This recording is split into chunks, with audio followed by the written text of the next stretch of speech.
In this video, we will see how to make bubble letters on Google Slides like this. Let's get started. First, I will delete this to show you. To insert bubble letter, go to the insert option, and under the insert option, you will see here option word art. Click on it and you will see this small window. Inside this window, type what you want, and once done, press enter on your keyboard to enter the bubble letter. Now as you can see, the bubble letter does not look good. We can fill the color inside this bubble letter by going to the fill color option, and you can select any color you want. But the most interesting part is the gradient option. If you go to the gradient option, you can select the gradient like this, or you can always go to the customize option and add as many colors you want. For example, I will add here blue color, I will add green color, and you can see how the bubble letter will look. You can add even more colors if you want to. You can change the type from radial to linear. You can also set the angle as per your choice. Once done, just click OK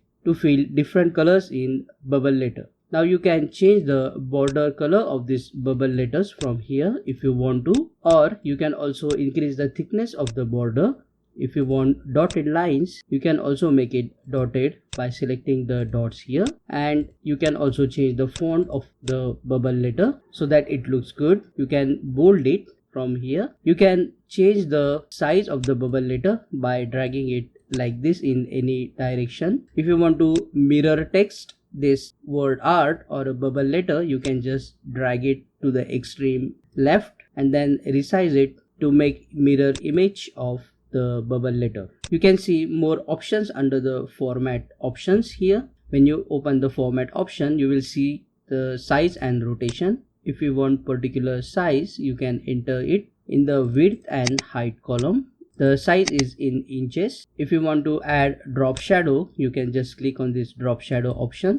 As you can see, there is a little shadow, and you can increase the blur radius so that the shadow increases. You can also set the angle from here, and there is one more option, reflection. If you want reflection to your bubble letter, you can add a reflection and adjust the size of reflection from here. If this video solved your problem, subscribe in return to help me, and don't forget to comment below and let me know if this method was useful to you. See you again in the next video.